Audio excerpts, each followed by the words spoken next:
21 февраля знаменитой актрисе театра и кино, народной артистке России Вере Алентовой исполнился 81 год. 5 июля 2021 года ушел из жизни ее супруг, режиссер Владимир Меньшов, вместе с которыми они прожили более полувека. Прошедшее время стало для нее временем тяжелейших испытаний. Остается только восхищаться стойкостью этой хрупкой женщины, которая уже через месяц нашла в себе силы снова выйти на сцену. Правда, на нее тут же обрушился шквал критики и осуждения. Вера Алентова многим зрителям кажется настоящим баловнем судьбы, одной из тех немногочисленных актрис, которым удалось построить успешную творческую карьеру, не пожертвовав ради нее семейным счастьем. Муж – режиссер, дочь – актриса и телеведущая, больше 40 ролей в кино, множество театральных работ. Казалось бы, ей удалось абсолютно все. Но и в ее жизни были такие периоды, о которых сейчас она хотела бы забыть. Профессиональный путь Веры Валентиновны был предопределен с рождения. Ее родители были театральными актерами. Правда, отца она не помнила. Он умер, когда ей было всего 4 года. Ее мать целыми днями пропадала в театре, а Вера, часто предоставленная сама себе, устраивала во дворе представления, собирая вокруг себя толпы желающих послушать ее рассказы. Мать желание дочери стать актрисой не одобряла, и по ее настоянию Вера после окончания школы подала документы в медицинский институт. Но, к счастью для себя и для будущих зрителей, не прошла по конкурсу. Мать категорически заявила: либо поступать в столичный вуз и становиться профессиональной актрисой, либо забыть об актерском будущем. И проработав год разнорабочей на меланжевом комбинате, Алентова отправилась покорять Москву. Она подала документы во все театральные вузы столицы, и ее приняли в школу-студию МХАТ. Еще в студенческие годы она начала выступать на театральной сцене. На втором курсе Алентова вышла замуж за однокурсника Владимира Меньшова, на тот момент еще никому неизвестного. Несмотря на безденежье и жизнь в общежитии, свадьбу без подвенечного платья и торжество на 30 рублей, о тех временах она всегда вспоминает с удовольствием. Через 7 лет после свадьбы артисты стали родителями девочки, которую назвали Юля.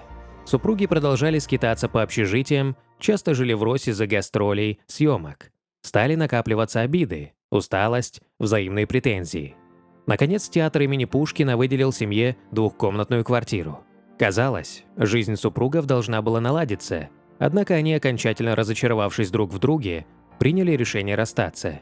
Развод оформлять не стали по просьбе Владимира. В то время Меньшов стал ездить за границу, и статус холостяка все бы осложнял. Почти 4 года Владимир Меньшов и Вера Алентова жили порознь. За это время режиссер не раз предпринимал попытки возобновить отношения с супругой, просил подумать, но она была непреклонна. Однажды Владимир снимался в Орле, а Вера вместе с дочерью отправилась на гастроли. Труппа театра проезжала мимо Орла, и Меньшов попросил отправить ему телеграмму, чтобы он мог их повидать. Алентова гордо отказала супругу во встрече. Уже на перроне в Орле дочь вдруг сказала: «Здесь мой папочка». И Вера Валентиновна поняла, что позволила себе принимать решение, не подумав о Юленьке. Вскоре после этого супруги вновь были вместе. О своем решении родители сообщили дочери на ее первой школьной линейке. Сразу после воссоединения с Алентовой Меньшов взялся за съемки фильма «Москва слезам не верит». Удивительно, но Вера последняя, кого Владимир хотел видеть в роли Кати. Роль, которая стала для Алентовой визитной карточкой, далась ей очень непросто.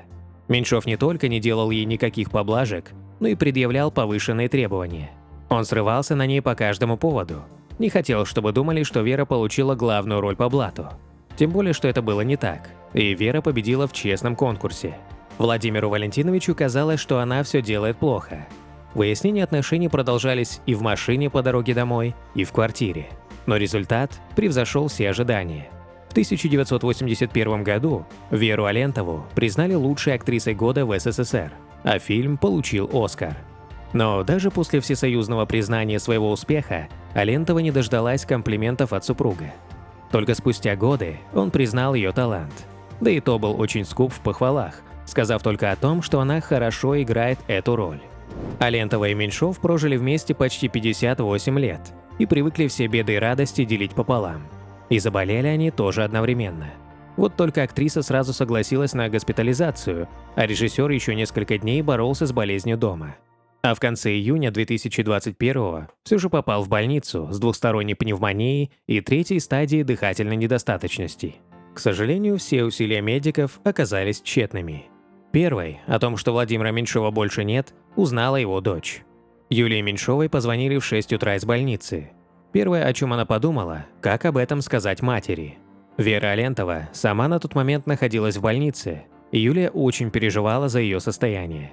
А больше всего она боялась того, что эту новость мать узнает от журналистов. Юлия не хотела будить ее звонком. Она подождала, пока родительница проснется, и успела первой сообщить ей эту страшную новость. Вера Валентиновна приняла это очень стойко. Она до сих пор старается держать себя в руках, хотя это дается ей очень непросто.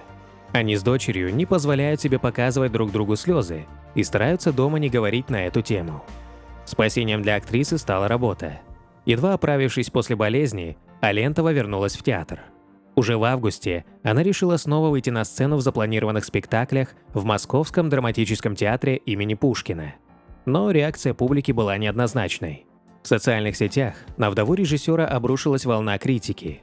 Мол, как она могла, не дождавшись даже 40 дней с момента ухода супруга, снова развлекать публику на сцене.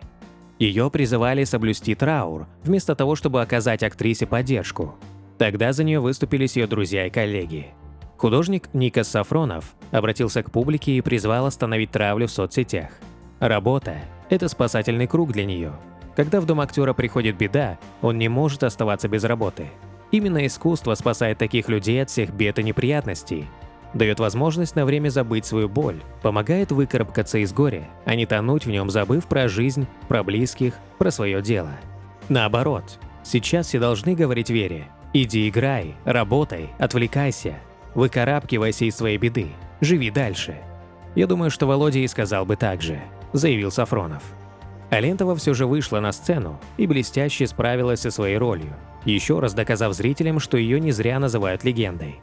Недавно актриса призналась, что до сих пор не может смириться с уходом супруга, но демонстрировать свои эмоции на публике она не намерена. «Меня никто никогда не видел, что бы у меня ни случилось, с грустной физиономией в театре.